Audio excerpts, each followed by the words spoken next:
ED ने दिल्ली के CM Arvind Kejriwal की एक याचिका का विरोध करते हुए सुप्रीम कोर्ट में हलफनामा दायर किया है। हलफनामे में दिल्ली की आबकारी नीति से जुड़े मनी लॉन्ड्रिंग के मामले में केजरीवाल को मुख्य साजिशकर्ता बताया गया है। साथ ही ईडी ने आरोप लगाया है कि कई समन जारी किए जाने के बावजूद उन्होंने सहयोग नहीं किया।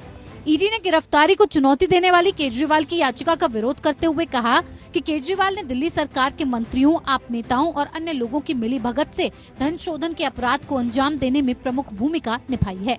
वहीं हलफनामे में ये भी कहा गया कि दिल्ली के मुख्यमंत्री को 9 बार समन देकर बुलाया गया था, लेकिन वो पेश नहीं हुए। केजरीवाल ने दिल्ली हाई कोर्ट के उस फैसले को चुनौती दी है जिसमें ईडी द्वारा उनकी गिरफ्तारी और हिरासत को सही ठहराया गया था। सुप्रीम कोर्ट ने केजरीवाल की याचिका पर नोटिस जारी करते हुए ईडी को 24 अप्रैल तक जवाब दाखिल करने का निर्देश दिया था। ईडी ने आरोप लगाया कि ये निर्णय मनमाने ढंग से और मंत्रियों के समूह में किसी भी चर्चा और उत्पाद शुल्क अधिकारियों से इनपुट के बिना लिया गया। इसके अलावा किसी ऐसे व्यक्ति को लाइसेंस आवंटित करने का निर्णय लिया गया जो 5 करोड़ रुपए की लाइसेंस फीस का भुगतान करने के लिए तैयार हो। ईडी ने आरोप लगाया कि सभी को केवल निर्धारित लाइसेंस शुल्क के भुगतान पर थोक लाइसेंस देने की कार्रवाई न केवल मनमानी थी बल्कि दुर्भावनापूर्ण भी।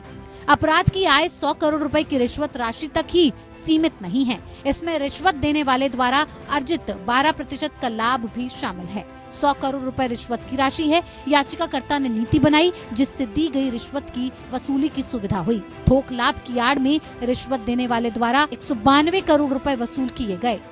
इस नीति ने थोक व्यापारी के लाभ को 12% तय कर दिया।